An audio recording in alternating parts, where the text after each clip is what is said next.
Wow.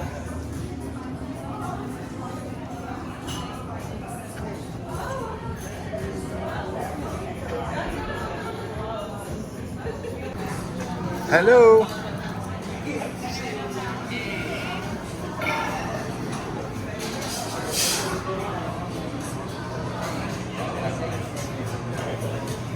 Wow.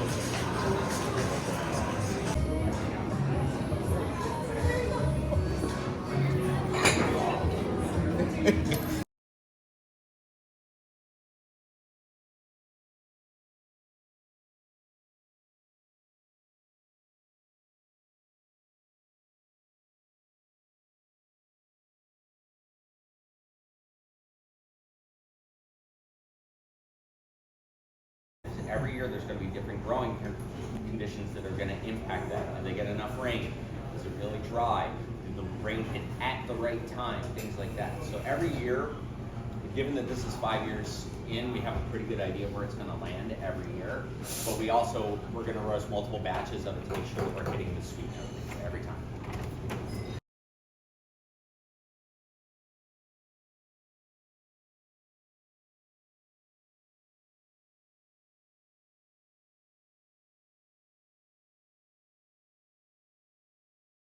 Morning, everyone. Hello, hello. Good morning. Hello, good morning. Welcome. Morning. How was life?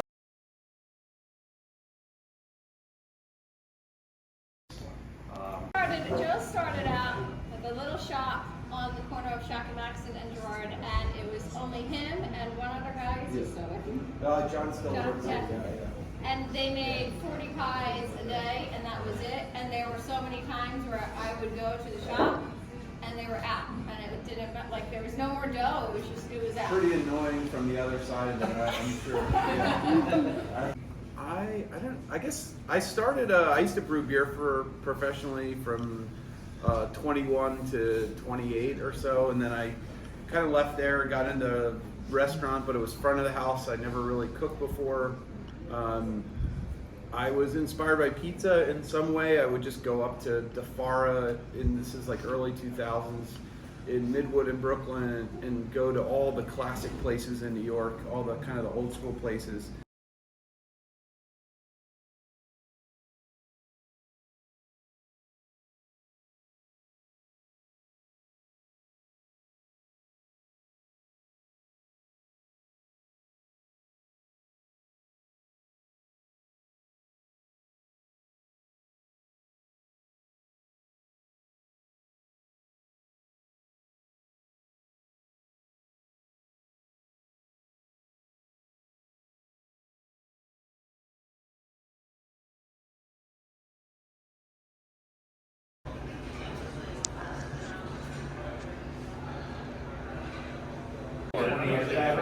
Like 4 or 5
from like South Florida, and I got a job at Avenue B, and Jen was like the lead line cook basically. You weren't a sous chef there, No. but you were like the banger. Jen was like ran circles around everybody, and this was like a restaurant that was open, that maybe had the right idea, but like it also came out.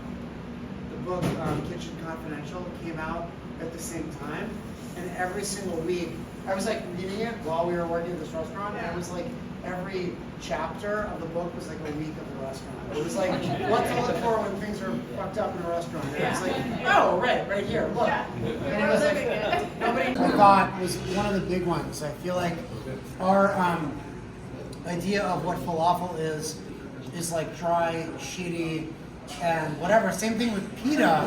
It's like real pita we didn't really have access to for a long time. And I think that happens with every kind of cuisine that makes it to the States, right? And so for us, we just wanted really, really fresh falafel. We wanted green and hot falafel, and we wanted to be able to represent this dish that is like, you know, so sort of integral, but not made well, I think, until recently, not just by us, but in general.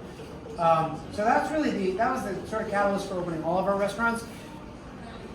It so happens that Goldie is vegan, which we don't really advertise, but it's like fries, a burger, and a shake, but all sort of vegan. You have falafel sandwich, you have French fries, and then we have these tahina milkshakes that are made with almond milk and tahina, sometimes Turkish coffee, that are really, really good. And that is it.